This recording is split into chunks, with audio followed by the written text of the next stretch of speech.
To Andy. So what? So I think we're recording, and I just want to acknowledge hello, everyone. Um, to end, what you'll want to do, Kirk, is end screen sharing, and then Andy will start screen sharing on his end. Okay, got it. Yes.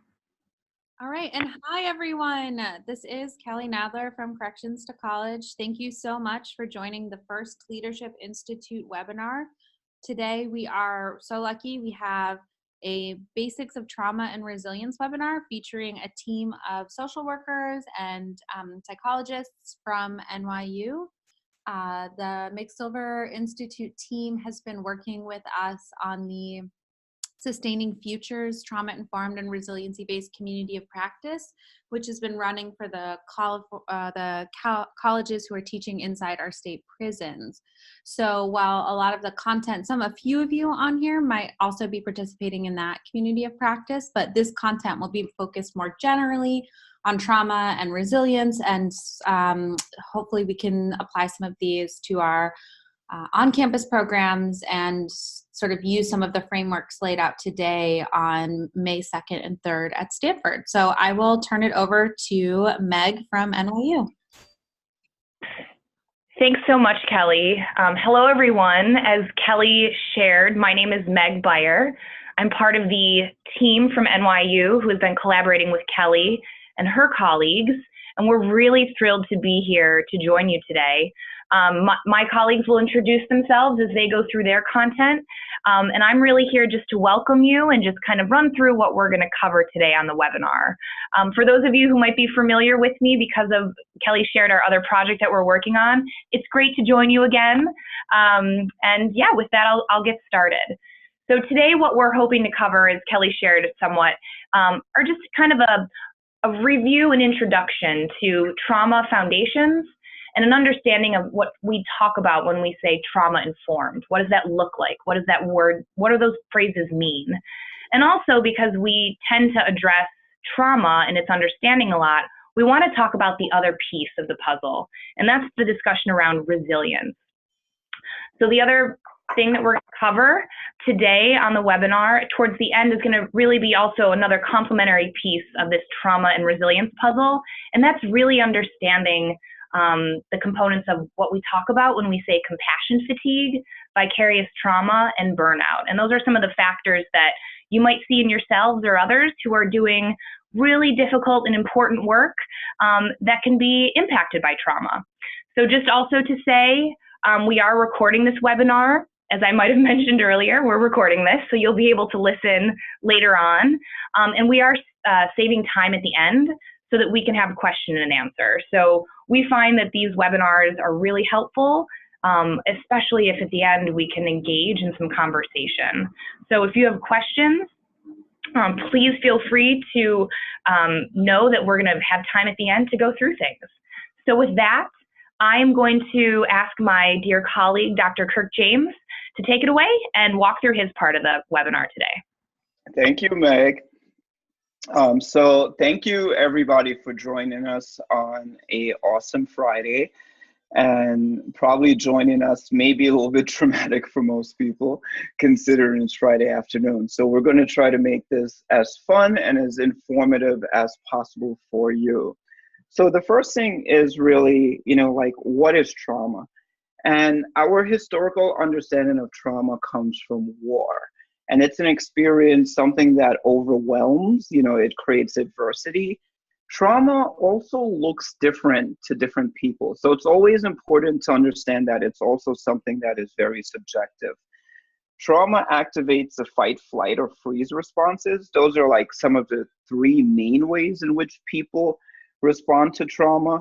Trauma also results in profound negative effects, right? I like to say that trauma is drama, meaning that it has an effect in every aspect of your life. It impacts our bodies, it impacts our ability to think, and it impacts our spaces. It impacts how we show up in our spaces.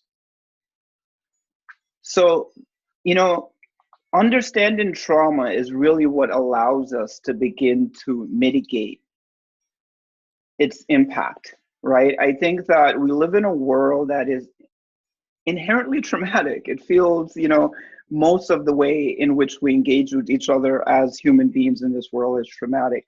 So our understanding of trauma actually allows us the ability to create a different way of being. It allows us to use our strengths, our resilience, our communities to actually impact the change that we're looking for.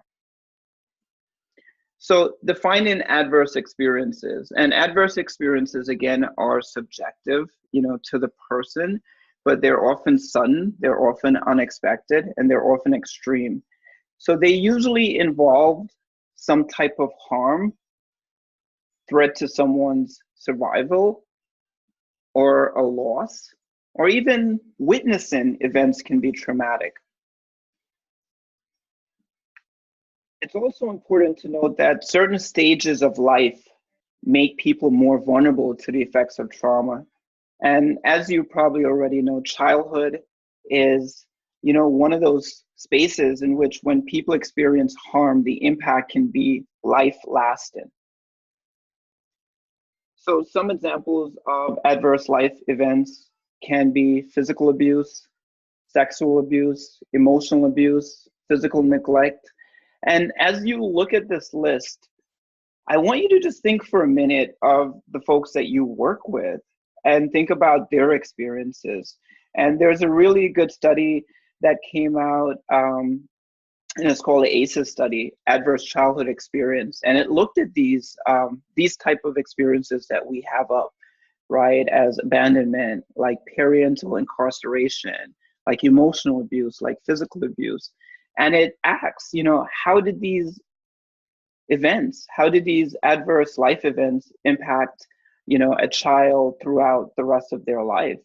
And the research found that they had significant impact in every aspect of somebody's life.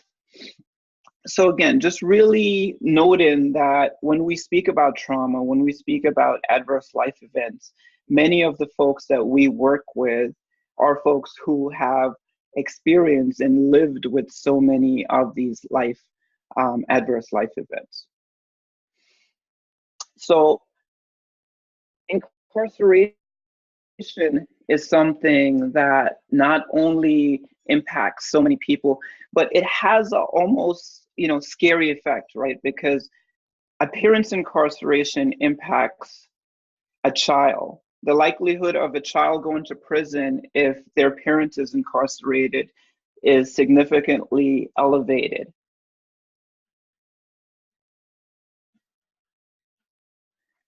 So understanding the human stress response. We often, again, with trauma, we go from fight, flight, freeze. And in fight, irritability, loss of temper, defensiveness. In flight, avoidance, anxiety, fear. In freeze, numbing, detachment, giving up easily. So why are these important? And I often feel when I speak about various levels of trauma effect or trauma arousal, I often speak about the optimum zone, meaning that we are all living in states of trauma. We're all having experiences that are traumatic. But if we're not aware of those spaces, then our ability to actually show up is impeded. So if you look in the optimal zone, right, which is your window, your optimal window of tolerance, our ability to actually be here, to be present, irrespective, and maybe with our emotions, right? Our ability to feel and think simultaneously, our ability to experience empathy, our ability to really sit with difficult feelings, to be present, to feel open and curious. These are all things that are available to us in a window of tolerance. Whereas if we're in a hyper arousal zone, our ability to do those things are impeded. Instead, we are emotionally reactive. We are defensive. We find our thoughts are racing. We feel unsafe. So our ability to hear, again, is compromised. If we're in the hypoarousal zone also, we feel maybe a sense of numbing, like we feel a sense of checked out. The conversation is such that we would rather not be present to it. So again, understanding our states of arousal are very optimal to education, optimal to learning, especially when we think of, the nature of education. I often think that, education at its core has to be somewhat uncomfortable, as Bell Hooks says, right? So we have to understand that if we're creating spaces for people to engage in very oftentimes tense conversations, we have to make sure that not only ourselves, but we're creating spaces that create for optimal arousal zones. And they are, again, beyond flight, fight, or freeze. We see behaviors as splitting, as lying, hypersexuality, identification with the aggressor, or codependency. So just to understand that the range in which people are impacted by trauma, it is very wide, right? And it's very important that we're almost so we don't become subjective in how we define trauma and its impact, and understanding that trauma impacts people very differently. So again, this is just to really put forward a range of how people are impacted by trauma. So some common post-traumatic activating experiences. As you can see, it's a long list. And again, these lists are subjective. There are things that will create greater level of arousal for others than some. So maybe for justice-involved populations, right, maybe being asked personal questions could be very activating, especially in spaces where they don't feel safe, or spaces where they are worried about disclosing certain, information. I think also for my work with justice-involved populations, being invalidated, being ignored, not being allowed to speak, right, are all things that could be very activating. Or even physical closeness, right, especially in places, again, such as prisons. So these are just some things that, and they run the range, right, as the idea is to really understand that everyone will manifest post-traumatic experiences differently, yet these are some things that we tend to see for people across the spectrum. So here are some ways that, again, post-traumatic experiences may manifest themselves. And to, again, just preface that these will look a lot different depending on, the person, depending on situation. But some are, again, outbursts and acts of aggression, hostility towards sources of frustration.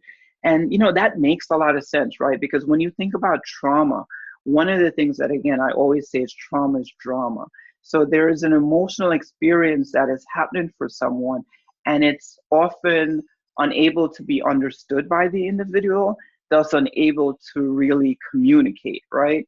So it's going to come out as frustration. It's going to come out oftentimes as aggressive, right? So you see also emotional comfort seeking behavior, such as drug, alcohol, substance use, etc. And I think this is also very important. In a lot of my work, I remember working with a young man, and he'd been arrested maybe 50 times for using drugs. And he'd been to, rehab after rehab, and they never worked. And he said to me, he said, the thing that they fail to understand is that it's not the drugs that's the problem, right? It's the trauma. It's the trauma of, living in abusive foster homes. It's the trauma of seeing his mother, kill herself, via heroin, right? So it was the trauma that he was seeking to escape using the drugs. So the drugs was, again, creating a level of emotional comfort. So I think that's also very important to think about in this work that we do. Um, I think suicidality is something that is becoming very big amongst, especially Black men. Not becoming very big, I think it is very big. And yet, connecting that to trauma, connecting that to, again, an inability to express oneself emotionally is oftentimes not there. So again, this is a very important, way to think about how trauma manifests itself. Withdrawal, again, like depression, is something that I think is often very understated in reference to justice involved populations. So trauma and incarceration, right? Trauma and incarceration, oftentimes we talk about incarceration as it's the first time that someone experiences trauma. And that is wrong, especially when we again think about like what trauma is, right? And how, trauma manifests itself. And you realize that many of the folks who end up in these spaces are folks whose lives have been like filled with trauma, from birth, living in communities that are overly policed, living in communities that are impoverished, low access to health care, low access to food, quality of food. So these things are inherently traumatic, poor schools, parental incarceration, and it goes on and on. So people have experienced trauma, and high levels of trauma before they even get to prison. And in this great article by Mikhail, he speaks to just then how that is exacerbated in prison. And one of the things he speaks about is just the constant threat of violence, right? Whether it is, physical violence or the psychological violence or the psychological harm that one feels in those experiences. And, how it's, he speaks to the idea of, just having this trauma that never ends, right? So it's never post because nothing ends. It's just like a continuation of trauma. And he has this really great quote. He says, "My reactions to the physical and psychological attacks were defensive in nature." So trauma, I mean, this has been a very depressing first half, but yet trauma is not the whole story, right?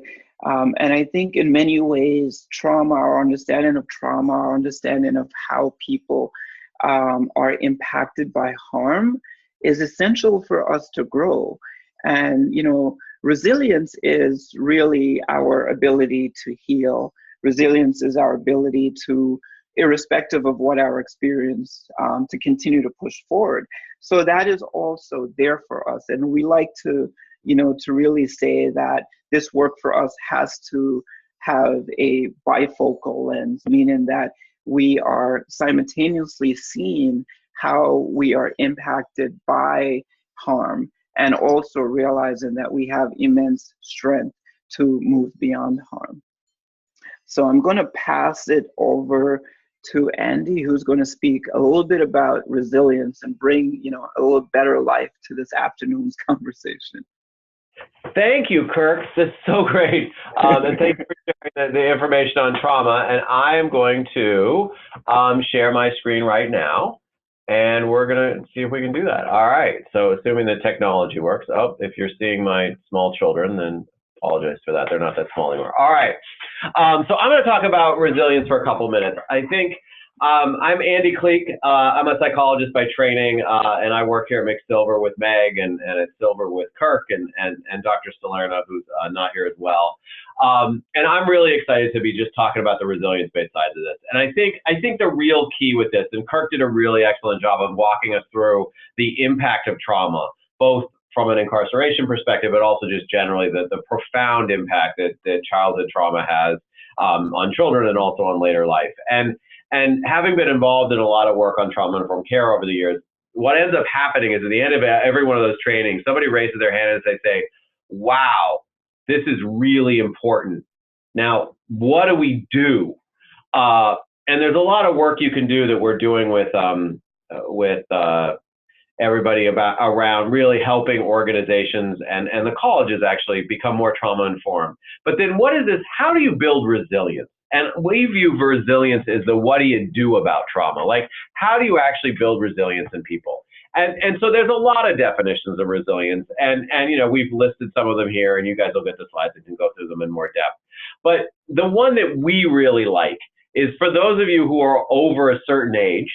There was an ad, I think it was for Timex watches. And basically the ad was like the watch kept getting beat up. I don't know if it got run over by a tank. There was another ad where something got run over by a tank. But, you know, there was an ad. And the idea was no matter what you did to the watch, it would take a licking and keep on ticking. And I think the key to resilience is that's really the definition of resilience. So some people get exposed to trauma and it just completely overwhelms their system. And it has long-term, profound, short and long-term effects on them.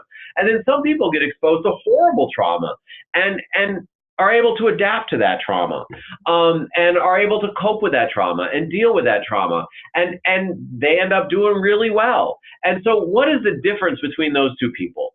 And there's a lot of talk in the world right now about grit and all that kind of stuff, but we're going to talk about resilience. And I want to talk about resilience is that something it's not necessarily innate. It's not that like, hey, some people are resilient and some people aren't resilient. Resilience comes from things that are in your environment. Resilience comes from things that can be built up in people. And so I want to talk a little bit about the characteristics of resilience, but I also want you to keep in mind as I'm talking about this, that resilience is something that can be built and fostered in people. It's not a stable trait that just some people magically were born with and some people magically weren't. And so I want to just keep that in mind because sometimes we say things like, oh, well, these people are resilient and these people aren't resilient. And I wouldn't want folks to come away with that idea. So I think one of the big characteristics of resilient people is that they are flexible. They are able to be flexible when confronted with traumatic situations or other situations. When confronted with really horrible choices, they're able to make a choice and kind of move on. They're able to adapt to situations as they present themselves, right? Additionally, one, they accept that the adversity happens and that it's outside of their control. And if you think about, for those of you who are in the helping professions, if you think about therapy, if you think about, you know, that process you go through when you're in therapy, a lot of that process is actually realizing that, you know, if something horrible happened to you, it wasn't your fault. It was outside of your control. Right? If you get exposed to a lot of violence in the neighborhood that you grow up in, that violence isn't your fault. And that violence also isn't something that you control. And in some ways, many of us deal with things by trying to control them. But in other ways, by letting go of control and recognizing you don't have control, sometimes also allows people to be more adaptable and more resilient to things. And then having realistic expectations and optimistic thinking, and a way to find the meaning and the value in some of those difficult situations, right? And you'll hear people talk about this, you know, I lost a parent when I was young, but losing that parent when I was young really allowed me to understand how other people feel when they experience grief. Or, you know, I never would have been, I was motivated to go to college because, you know, somebody that, you know, a close parent of mine died when I was young and they wanted me to go to college. So I went to college. I probably never would have done that if they hadn't died. Like being able to to one, have realistic expectations, but also to attach positive meanings to some of the traumatic events that have happened. And then also to use problem-focused, emotion-focused coping based on the realities of the situation. And then also to look at what is going right. So a million things may be going wrong, but to highlight the things that are also going right. Having confidence that you can cope effectively. And the next one, I think, next to flexibility and social support, I think are the single two most important things. And if you got to pick one, it's social support. People are resilient when they have other people to rely on to help them through, right? And we have, over the last 100 years, developed a therapy system and developed helping professions and developed all these things to actually help people in a more formal and professional way. But, you know, people have been giving each other hugs since, you know, evolution started. You know, the idea that we provide social support to one another in tough times is how we get through that. And so the idea that if somebody's experiencing a tough time, that we provide them with support, that we wrap support around them, that we don't leave them in a situation where they are isolated. And sometimes we actually don't allow them to be isolated, right? And if you look at the way that society deals with traumatic events, and I'll just take an example from my own life. I'm Jewish. When somebody dies and they're Jewish, the family literally comes together with the members of the community every day for a week. You sit in your house, you have a shiva, people show up at your house, they bring you roast chicken, they sit with you for an hour, and they just don't leave you alone for a week. The reason for that is social support helps you deal with traumatic events. There were no studies done on that particular ritual, but somehow a long time ago, people figured out that that was helpful to you. And this is backed up with tens of thousands of articles that highlight that social support is effective. And in the absence of social support, it really is detrimental, and trauma can take more hold. And then also being attentive to the people and places of things that adversely affect their emotional and physical well-being, right? So if you've experienced trauma, reintroducing yourself to some of those environments that cause that trauma is not going to necessarily be helpful. This is what Kirk talks really, really eloquently about triggering events, right? For all that whole giant list of things that may trigger people, when we've experienced trauma, when you re-expose yourself to those kinds of situations, that's going to trigger it, whether it's a similar environment, whether it's certain people in your life. Sometimes it's even a smell. Sometimes some people walk into a room and they get hit with a certain smell, and it can bring them back to an event that happened decades ago. And so the idea of, being resilient people are able to kind of deal with those issues, but also remove themselves from some of those situations as well. And then we'll talk about in a second when we talk more about burnout, but also being able to maintain those professional boundaries in a situation and not get overly involved when you're a professional helper, get overly involved in those situations as well. Okay, so one of the things is we talked about is how to be resilient personally, but there's also some characteristics about being resilient as an organization or a system. And so when you think about your college and the work that you're doing in your college, how can you help that organization? And actually, as I talk about this, think about the items that I talk about and how they fit, how they define or don't define your organization. So first of all is being proactive, right? Seeing things coming and addressing them before they become a crisis, right? We all, and many of us do well and not well on this, right? Sometimes we just push things off at work until it absolutely becomes a crisis and then we have to deal with it. And sometimes you're like, hey, I see this coming around the corner, I'm gonna deal with it now. So really, really look for the problems that are coming and address them head on.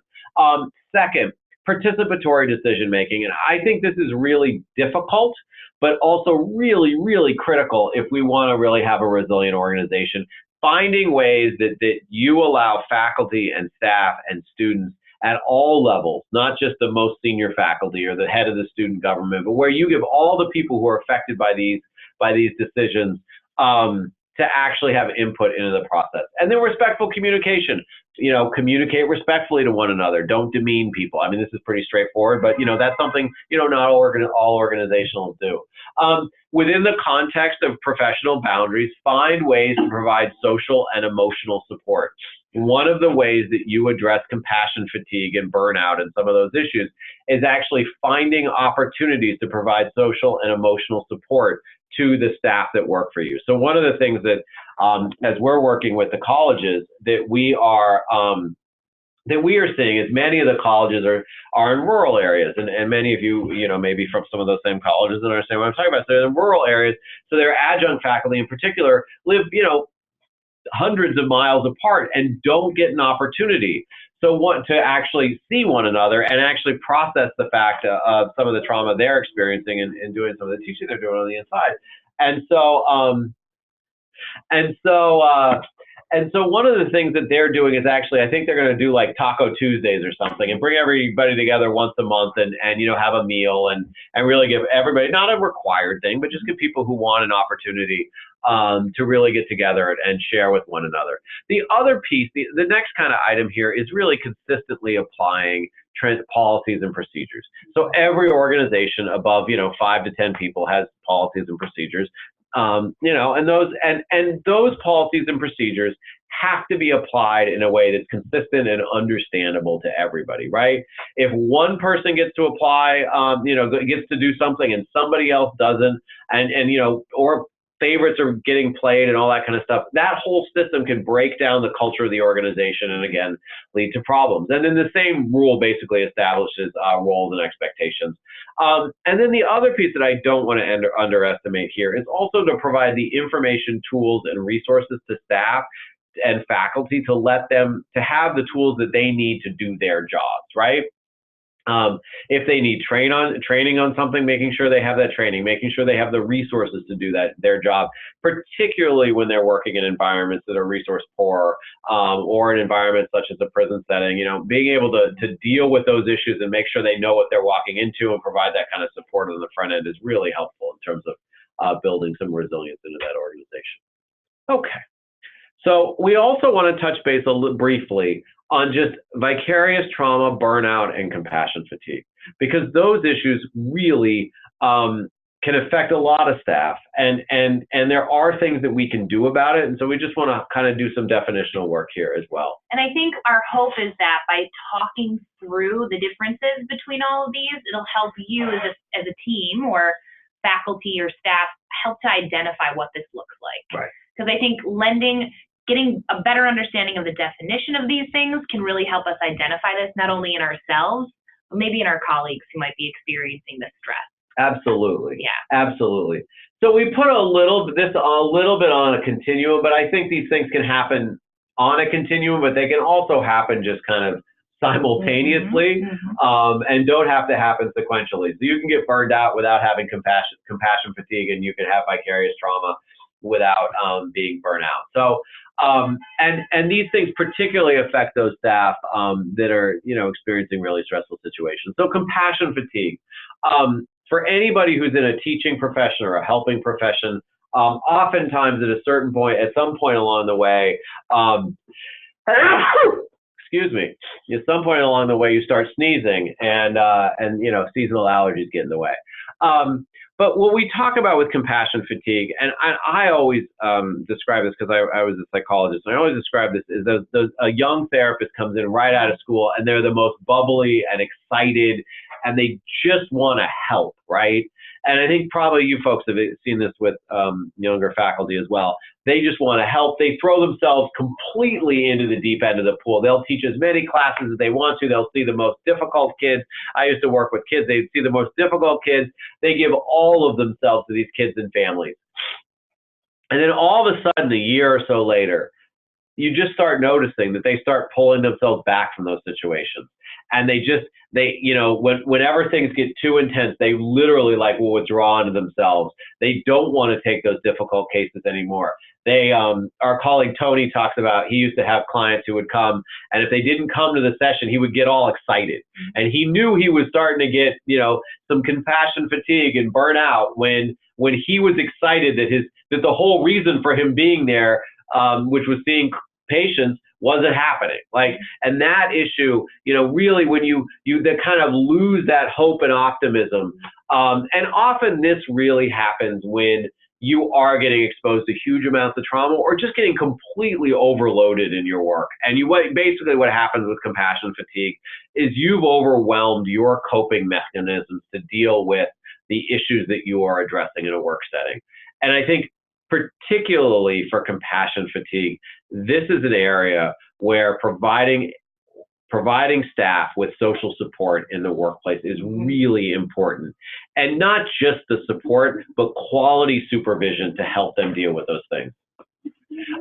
So this is an area that, if you build those issues in on the front end, you're going to be much, much less likely to have staff with compassion fatigue.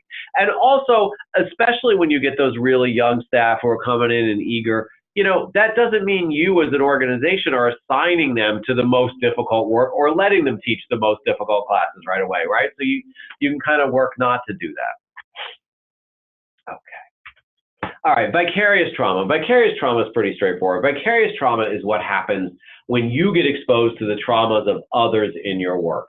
So in a teaching setting, one of the examples that we've heard a lot in the work that we're doing with Kelly is from kind of two versions of faculty. Faculty are teaching theater-based courses, and asking their students to really act out one-person plays and those kinds of things, and then also the English faculty. So they give an assignment in class, tell me a story about your life and the impact it's had, and all of a sudden you get all these stories back from the students who are in the prison context, and these stories are just laying out like lists upon lists of truly deeply traumatic issues that have happened in their lives.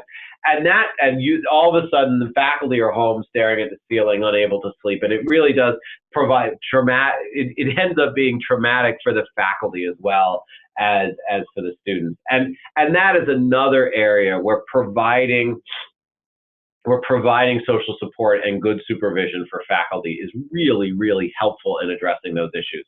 And sending the message that, like, it's not your job to just suck it up. Like, that sucking it up isn't the answer to this. That having a place to have an outlet to talk about this experience and talk with your colleagues about these experiences is actually okay and helpful. That it's not normal to read all those papers and to just magically cope with that and have it not bother you. Like that, and the other thing with vicarious trauma is it affects people differently. There are some folks who can listen to all those horrible stories and really they don't take it home with them. And other folks who read those stories and hear those stories and they do just literally take it home with them. And I think, and either of those is okay, but being able to provide people with support regardless of where they kind of fall on that spectrum is important. And I just want to highlight here on the vicarious trauma piece too. So, both Kirk and I have talked about on the resilience side and the trauma side, that's kind of triggers. Particularly with vicarious trauma, a lot of times what is happening is a lot of that is also triggers. You've experienced personal trauma in your life. Now all of a sudden you're being exposed to similar traumas in other people, and it just triggers all that stuff, and all of a sudden you're right back there. So being really mindful of that for staff, and also framing that for staff on the front end is really helpful. The idea that when you are preparing staff to work in difficult environments, that this is something that is normal and an experience that they may have, and that they have permission to come and talk to supervisors about this, to talk with their colleagues about this. Just really letting them know that is really critically important. And then there's burnout. So burnout is an accumulation of all the other things, of vicarious trauma, of compassion fatigue, but it also has to do with having to deal with the organizational practices and work conditions you have to deal with. So in my life, when I was a clinician, the vicarious trauma piece, I was able to kind of leave it in the office. But what I couldn't deal with was the system that the kids I worked with were stuck in, and the kind of bureaucracy that was unable to help them. Like, that drove me nuts, and that burned me out. And when we talk to faculty who are teaching on the inside, a lot of times, some of them talk about vicarious trauma, but many of the faculty say, look, I love the teaching experience. The teaching experience is phenomenal. I love working with the students on the inside. But what I struggle with is going in and out of the prison. What I struggle with is the system of the prison and how that impacts me, and how I don't have any control over that, and the environment that I'm working in. And this is where having policies and procedures that aren't, universally applied, having favorites, all those kinds of things. And we talk about burnout as often having to do with, the salaries and those kinds of things. And of course that has to do with some of it. But really it's this, like, a lot of times it really is kind of the organizational structures that you have to work within, or even, in this kind of setting when you have to work in other organizational structures that even the college doesn't really have any control over. And it leads to things like emotional exhaustion, lack of meaning and accomplishment, and also this idea of kind of depersonalization, right? You're just pushing the empathy, the patience with students, and you start to view the students as a source of stress. So I think with that, we are going to turn this over to questions and answers. So Kelly, I'm not sure exactly how we're going to manage Q&A, but if questions are coming in, we're glad to take them and respond. Yeah, so folks, you can go ahead, and at the bottom of your screen, you should see a Q&A button. And if you want to just go ahead and send us some questions, we have time to answer them, address them. I know a lot of this is it's a lot of information all at once. So if you have questions, particularly about what you're dealing with on your particular campus with your student support program, if you have questions about how to support yourself, your colleagues, or questions about how to support your students, just let us know and feel free to sort of send them to us now. I think, first of all, thank you, Andy, Kirk, Meg, for giving this presentation and for starting to incorporate the sort of knowledge and frameworks of trauma-informed and resiliency-based care to the work we're doing on campuses. I think it's just a responsible next step in our work as a state to start to incorporate an awareness of what we're up against in some of these work relationships. So our first question has come in, and it's a first sort of thanking everyone for our time, and then curious if there are any resources or websites that can help manage compassion fatigue and burnout, like a list of best self-care strategies. I don't have anything off the top of my head, but we can certainly pull a list of stuff together and send it on to Kelly. And I know that Kelly would be glad to send it out to everybody. So yeah, that's an excellent idea or excellent suggestion, and we'll pull some stuff together. We have some stuff internally. I just don't have it off the top of my head. So we'll pull some stuff together that we can send around. Yeah, absolutely. And another thing to sort of just note is that the Sustaining Futures process is going to result in a comprehensive set of tools and resources and trainings for folks who are teaching in our prisons. But I just want to be really clear that a lot of that information is also going to be extremely valuable to the folks who are teaching on campus or working with on-campus support groups. And so later in 2019, those will also be released. And so we'll make sure that everyone in the Leadership Institute has access to those resources as well. We have another question that's come in, and it's sort of, can you provide a link for the article reference? I think that was the portion during Kirk's portion. So if you want to send me that link, we can provide that article. Glad to. Yeah. Well, and I would just say one other thing, Kelly. All the stuff we talked about, especially with vicarious trauma and compassion fatigue, applies equally. Teaching on the inside is teaching on the outside. So, I think all those kind of resources and these ideas of resilience and trauma really are equally impactful in both settings. Yeah, I totally agree. And I'll say I think the community college system in California is phenomenal, but it is also really good at overburdening its employees. So I think a lot of folks who are on this webinar now, if you notice in your title, you have multiple commas, that this is probably information that we are really trying to use to support you in not sort of letting the stressors of having so many responsibilities impact these student programs. So we have a couple more questions. One says, another thank you for providing this information. We have someone on the webinar whose own research is on resiliency, so they're very excited. And then the question comes from saying, when dealing with trauma, there's a lot of research that suggests that stigmatizing and avoiding the triggers could be problematic, but that over-traumatizing is also overly problematic. So how do you propose walking that fine line and knowing if you are going too far in one direction? So I'm guessing that this has to do, I'm sure a lot of folks on the webinar are aware of the sort of like trigger warning debate that's been happening for a couple years in academia. So I think the question is sort of like, by avoiding triggers or by talking about sort of activating information, like how do you navigate the in-between space? Well, I think that's an excellent question. And I think it starts with the way that I really think about education to begin with is that it's going to be somewhat like challenging, right? It's going to be somewhat traumatic. So I begin all my classes with almost that level of awareness, which then allows us to say, how are we going to have those conversations that feel triggering, that feel maybe somewhat stigmatizing, that feel somewhat problematic? How do we have those conversations? What does that look like? What does that require of the space? Because it can't just be you as the teacher facilitator to create, the safe space or the brave space, whatever we want to call it, there has to be that, class buy-in. So I think it's very important in the beginning of the classes where there's an acknowledgement that maybe the content that we'll cover this semester has the possibility of, being very triggering at various points. So then how are we going to engage in a conversation when it feels like that?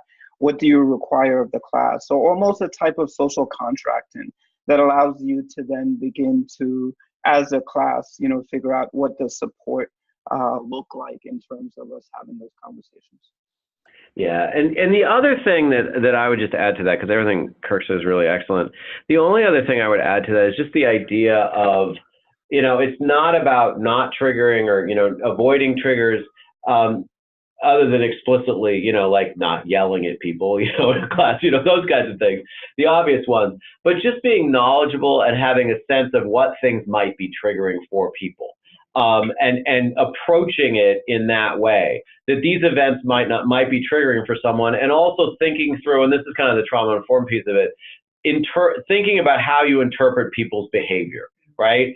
So this person is a jerk, or maybe this person has been triggered in some way and is just reacting to that, right? Like, how do you interpret that behavior, I think, is a really big, important piece of it as well. So it's not like we're going to avoid it so much as we're just going to make sure that we're thinking through, like, what might be triggering for folks and how do we interpret that behavior.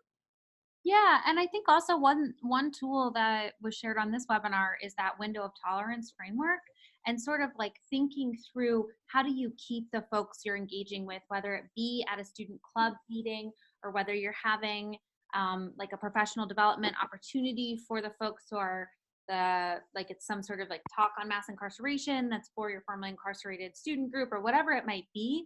But how do you keep everyone as much as possible in that sort of ideal middle window of tolerance, right? So if you're talking about things that are activating or triggering, right, that some folks are going to either go get anxious about it or they're going to check out. And so I think just checking in with folks to say, like, what's going on? How are you feeling right now? But this webinar is being recorded, but we can also share that particular slide if that framework for window of tolerance and sort of some strategies for keeping folks in that window of tolerance is helpful. Yeah, I think that's incredibly helpful, Kelly. And I think the other piece is I always like to think about setting up the physical environment in a way that it's not triggering as well. How do you set up a physical environment so the way people sit, the way you conduct a class is a way that's not going to raise people's anxiety? As much as you can. As much as you can within the context of where you are. With where you're teaching. Right. So we have another question that's kind of related to this. And the question is sort of like, how can you promote resiliency factors via things like webinars, but for the student populations? And so I think the question that, if I'm reading between the lines correctly, is how do you take the information that you've learned today and translate it to the students you're working with directly? All right. So the webinar piece, I think webinars are fantastic ways of disseminating information.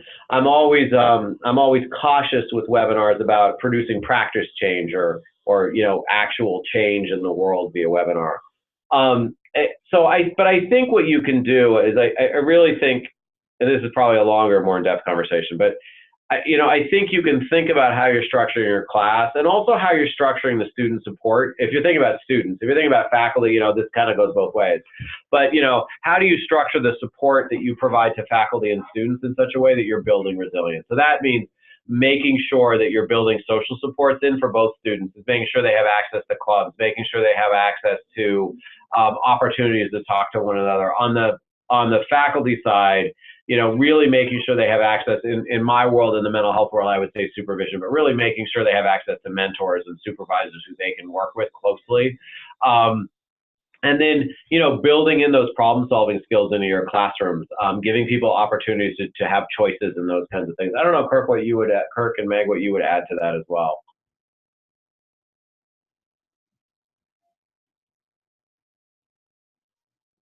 I think you go for it, Kirk. Nope, no, you first. I think definitely those things. I just feel it's very important that it's as you and Kelly both said, that it's a co-creation process, right? That the class is very involved in kind of creating the space, which, we know that there are going to be certain things that we'll see across the board, whether it's a class on the inside or a class outside. But it's so important to just make sure that it's a co-created process. Absolutely. And Kirk, could you, I can't speak to this as eloquently as you have, so I'm going to ask, could you maybe talk a little bit about the grounding exercises, which I think are part of creating that classroom space? Because that's what I was thinking of also in terms of how to talk about resilience with students. Yeah, no, absolutely. You mean talk about trauma and resilience with students? Yeah, So, exactly. Yes, yeah, exactly. so absolutely. So I think for me, a lot of content that I teach, whether it's in a prison or outside, I know is content that is at various points going to be triggering for folks, going to, create a lot of feelers in the classroom, whether it's towards me or whether it's towards a content or whether it's towards each other. So I use what I call BIG, and really B is really bias, and it really begins our conversation. And that bias is just an acknowledgement that we all come to this space with bias, right? We all see this world based on our proximity to that education. And if we can all admit to having a degree of bias in how we see and interact with the world, it creates greater humility. And then it leads us to then it leads us to what's our intention? Are we here to have our beliefs reaffirmed, or are we here to learn? And if we're here to learn, then what does that look like? What is necessary of me in this space? What is necessary of you in this space? What is necessary of this space? And that really then begins to allow us to go to G, which is grounding. And in grounding, the thing that is almost essential for me is for the class, for the community to socially contract, to say, what is it going to look like for us to show up in space together? How are we going to engage in dialogue? And a lot of things that you hear is, language. We need to be mindful of language, calling people in versus calling people out. And maybe vulnerability, right? How do we show up and have conversations that feel like human, that feel vulnerable, that allow us to really share the depths of ourselves in this space? So that is something that I've used as a formula to really ground my classes, and have had tremendous success because, again, you could be teaching the class that you feel has the least likelihood of creating some type of harm. But if and when that harm happens, right, and it's more likely when that harm happens, it's very hard to pivot then, right? It's very hard to pivot after harm has occurred to say, how are we going to discuss this versus like actually having the ground rules set from the beginning. Thank you so much for those answers. I'm going to give folks just one more minute to submit any other outstanding questions you may have. I also just want to say that I think that this is really the beginning of our conversation, right? I think for those folks who are participating in the Leadership Institute, if you have interest in learning more about trauma-informed and resiliency-based care, just feel free to reach out to me at some point, and we can sort of figure out ways to incorporate this into the professional development process that we're all engaged in together. But I do think as a state, this is a conversation that we're beginning to have, but that will really sort of pick up steam and become a more baked in part of the sort of work that we're doing using higher education to address some of the issues of mass incarceration. So we're not receiving any other additional questions. So I think we'll save everyone the extra 6 minutes in their Friday. Thank you so much for spending time with us this morning, for participating, for asking questions.